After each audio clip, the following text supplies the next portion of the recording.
दोस्तों मैं हूं डॉक्टर सुनील। आज का टॉपिक है मलेरिया। दोस्तों इस वीडियो को हम लोग 4 पार्ट में डिवाइड करते हैं।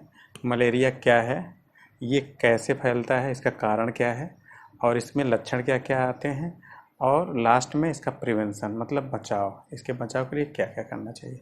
तो चलिए टॉपिक नंबर 1 पे आते हैं। पॉइंट नंबर 1 कि मलेरिया क्या है। दोस्तों मलेरिया एक जानलेवा बीमारी है, या ऐसा कह सकते हैं एक जानलेवा बुखार है जो पूरी दुनिया के लगभग 93 कंट्रीज में फैलता है। और लगभग 2000 WHO की माने तो 2016 में 216 मिलियन लोग इससे जो है प्रभावित हुए थे, और लगभग उसमें से 4 से 5% लोगों की मौत हो जाती है। दोस्तों इसमें सबसे ज़्यादा मौतें दक्षिण अफ्रीका के, नाइजीरिया और कांगो में होती। दोस्तों इसको इंडिया के परिप्रेक्ष्य में देखें तो सन 2018 में लगभग 67 लाख लोग मलेरिया से प्रभावित हुए थे, जिसमें से लगभग 3% लोगों की इससे मौत हो गई थी। और इसमें मौत में सबसे बड़ा कंट्रीब्यूट मलेरिया के जिस टाइप का था उसको कहते हैं प्लाज्मोडियम फैल्सिपेरम का था। तो दोस्तों ये हो गया इसका संक्षिप्त परिचय। दोस्तों मलेरिया जो है, मलेरिया का इतिहास हज़ारों साल पुराना है, ऐसा कहा जाता है, या ऐसा जो है इतिहासकारों ने वर्णन किया है कि मलेरिया जब से मानव सभ्यता है तब से मलेरिया जो है इस धरती पे है, और तब से मनुष्यों को प्रभावित करता है। और दोस्तों ये जो है एक मच्छर के द्वारा फैलता है, इसलिए इसको वेक्टर बॉर्न डिजीज़ कहते हैं। मतलब ये मॉस्किटो द्वारा स्प्रेड होता है। मॉस्किटो की एक विशेष प्रजाति जो है जिसको कहते हैं मादा एनाफ्लीज, वो इसकी वाहक है, उसी के थ्रू फैलता है। तो ये हो गया मलेरिया क्या है उसका संक्षिप्त परिचय। दोस्तों इसके पॉइंट नंबर 2 की बात करते हैं। तो ये जो है मादा एनाफ्लीज जो मच्छर है उसके द्वारा फैलता है, और इसका जो है पैथोजन जो है यह एक प्रोटोजोआ संघ का एक प्राणी है जिसको प्लाज्मोडियम कहते हैं। और दोस्तों प्लाज्मोडियम की 4, वैसे तो कई वैरायटियाँ हैं लेकिन 4 ऐसी वैरायटी है जो मनुष्य को सबसे ज़्यादा प्रभावित करती है। उसमें से नंबर 1 पे आता है जो सबसे ज़्यादा प्रभावित करता है, सबसे ज़्यादा जानलेवा है, उसको प्लाज्मोडियम फैल्सिफेरम कहते हैं। दूसरे नंबर पे आता है प्लाज्मोडियम वाइवैक्स, तीसरे पे आता है प्लाज्मोडियम ओवेली, और चौथे नंबर पे आता है प्लाज्मोडियम मलेरियाई।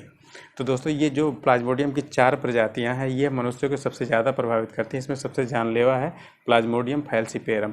दोस्तों इसमें क्या होता है कि जब कोई इन्फेक्टेड मादा एनाफ्लीज जब किसी भी स्वस्थ मनुष्य को जो है बाइट करती है या काटती है, तो उसके स्लाइवा के माध्यम से प्लाज्मोडियम आपके ब्लड स्ट्रीम में इंटर कर जाता है, और वहाँ से वो पहुँचता है आपके लीवर में।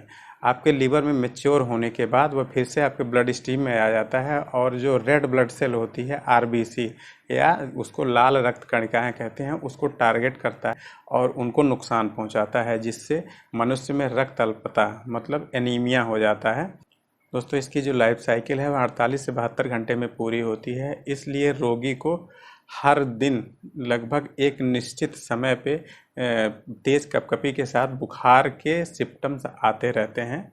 और दोस्तों इस तरीके से ये जो है प्लाज्मोडियम आपके ब्लड स्ट्रीम में अपनी संख्या दिन प्रतिदिन बढ़ाता रहता है, और अगर इसका समय से उपचार ना किया जाए तो यह कई अंग के फेल्योर का कारण बनता है। मतलब कई अंग सही तरीके से अपना काम करना बंद कर देते हैं, जिसमें से लीवर, किडनी और स्प्लीन हो गए। दोस्तों इसके पॉइंट नंबर 3 पे आते हैं। अगर किसी मनुष्य के अंदर मलेरिया का एक्सपोजर होता है तो उसको मलेरिया के लक्षण कई दिनों बाद भी आ सकते हैं, या एक आध हफ्ते बाद या 10 दिन के बाद भी आ सकते हैं।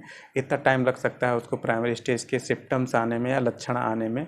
तो चलिए हम आपको बता देते हैं कि इसके शुरुआती लक्षण क्या आते हैं जब मलेरिया का संक्रमण आपके शरीर में बढ़ता है। उसमें पहला लक्षण आता है कि रोगी को तेज ठंड के साथ बुखार लगता है, उसको सर दर्द हो सकता है, डायरिया हो सकती है, वोमिटिंग हो सकती है, नौजिया हो सकता है, उसके पेट में दर्द हो सकता है, उसके स्टूल में ब्लड आ सकता है, और उसको जो है पेट में तेज़ी से मड़ोर हो सकती है, और उसको रक्त अल्पता मतलब एनीमिया हो सकता है, और लास्ट में बहुत सीवियर कंडीशन आने पे रोगी कोमा में भी जा सकता है।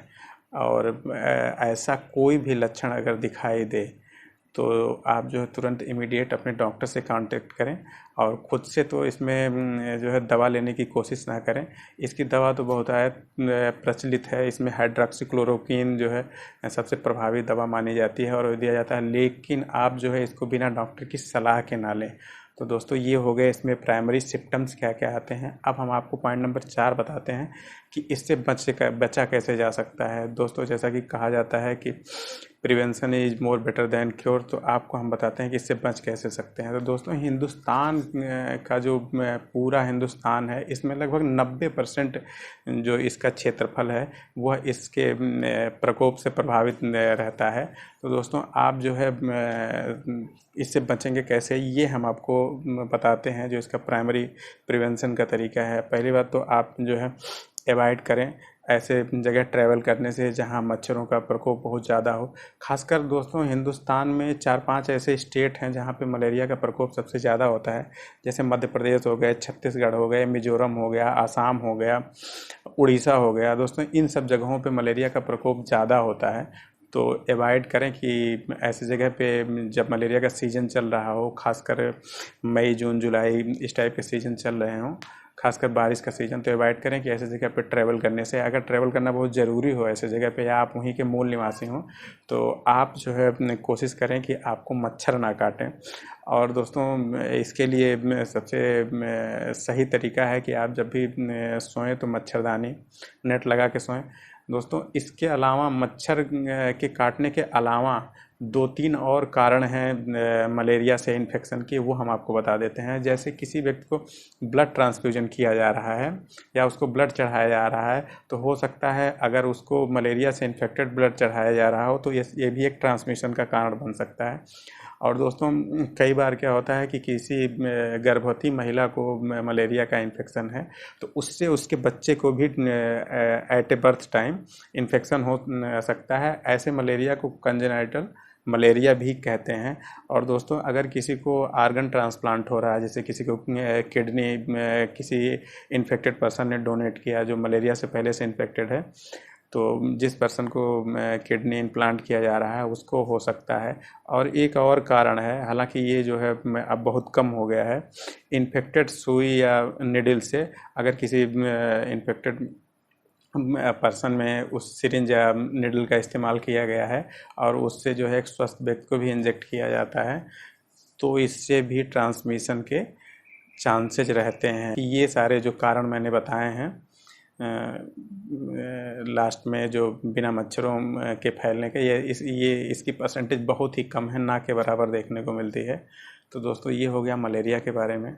अगर इससे रिलेटेड कोई क्वेश्चन हो तो आप नीचे कमेंट बॉक्स में पूछें। मैंने वैसे आपके जो भी चीज़ें जाननी चाहिए वो सारी मैंने बताने की कोशिश की है। फिर भी अगर कोई चीज़ छूटी हो और आपके मन में कोई जिज्ञासा हो तो कृपया कमेंट बॉक्स में आप पूछ सकते हैं। और आपको तुरंत किसी क्वेश्चन का जवाब चाहिए तो नीचे कमेंट बॉक्स में मेरे इंस्टाग्राम का लिंक दिया हुआ है, आप जाके इंस्टाग्राम पे फॉलो करें और वहाँ पूछें क्वेश्चन, वहाँ पे तुरंत जो है क्विक रिप्लाई मिल सकता है आपको। तो दोस्तों इसी के साथ ख़त्म करते हैं। धन्यवाद। जय हिंद।